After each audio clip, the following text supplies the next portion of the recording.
இந்த குட்டி பொண்ணுக்கு அவன் அம்மா தான் உலகமே. ஏன்னா அவன் அப்பா குடிச்சிட்டு வந்து எப்போ பார்த்தாலும் கொடுமைப்படுத்திட்டே இருப்பான். இப்படி இருக்க ஒரு நாள் பொண்ணோட அப்பா குடிபோதையில் வீட்டுக்கு வரான். அப்போ இவன் சாப்பிட்டு இருக்கும்போது சடனாக சாப்பாட்டு தட்டை தூக்கி அவன் ஒய்ஃப் தலையிலே அடிச்சிடறான். இதை பார்த்துட்டு இருந்த அந்த குட்டி பொண்ணு அவள் கையில் வச்சிருந்த சொம்பை தூக்கி அவன் அப்பா தலையிலே அடிச்சிடறா.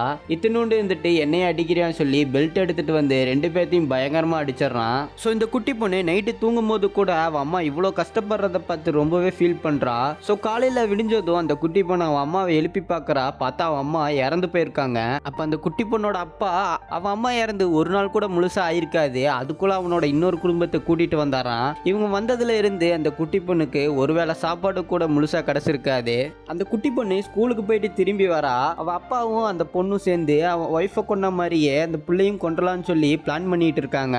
ஆக்சுவலா அந்த அன்னைக்கு இவங்க ரெண்டு பேரும் தான் சேர்ந்து அந்த பொண்ணோட அம்மாவை கொலை பண்ணிருப்பாங்க. அவ அம்மாவை கொலை பண்ணது இவங்க தான் தெரிஞ்சதும் அங்க இருக்கிற குடத்துல ஓட்டையை போட்டுட்டு ஒரு ஒயரை எடுத்து அதை வாயிலே கடிச்சு பிச்சு விட்டுறா. அந்த ஒயரை தண்ணியில படுற மாதிரி வச்சுட்டு அங்க ரெண்டு பேர் தண்ணியில காலை வச்சதோ சுவிட்சை போட்டு விடுறா. அவங்க ரெண்டு பேரும் அங்கேயே கரண்ட் அடிச்சு இறந்து போயிடுறாங்க. ஸோ இந்த குட்டி பொண்ணு பண்ணது சரியா தப்பான்னு கமெண்ட்ல சொல்லுங்க.